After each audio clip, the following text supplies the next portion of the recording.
Hello, I'm Gary Geisler. I'd like to take a few minutes just to tell you about my story, something that happened to me. When I was 23 years old, I was driving my old Ford truck to work one day, and I asked Jesus, I said, if you are real, then come into my life and save me. And all I can say is, wow, man. I mean, that was the most life-changing event that I had ever had up to that time. And I immediately stopped cussing and started trusting. And it wasn't too long after that I got involved, because I played music, I got involved with a Christian band, and we began to minister quite extensively in churches and fairs and nursing homes and revivals all around the area, and even in a 3-state area that we traveled a lot. But there was a habit that I had that I just couldn't get rid of it, and it was smoking. I had a smoking habit.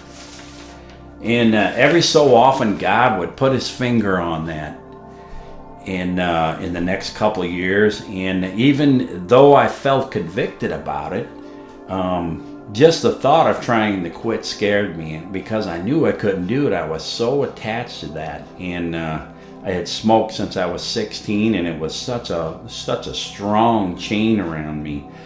But 2 years went by, and we were doing 2 nights of music for a revival in a little town right outside of Branson, Missouri.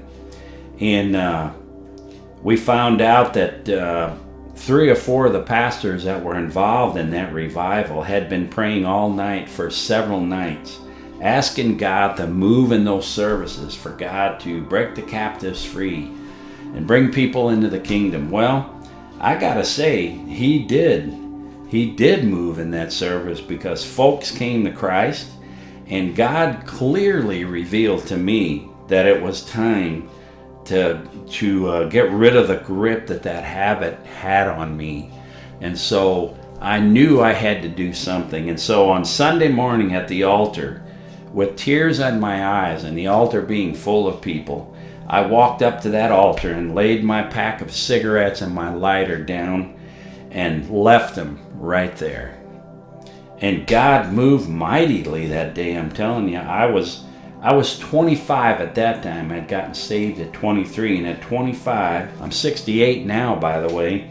And since that day, I have never had an urge to smoke a cigarette. I never had withdrawals or anything like that since that day so many years ago. It was a miracle. God took it away in an instant. So in closing this story I'm telling you, I just want to give you God's telephone number. It's Jeremiah 3:33, which Jeremiah 33:3 says, "Call unto me, and I will answer you, and show you great and mighty things that you knowest not." So God bless you, and thanks for listening to my story.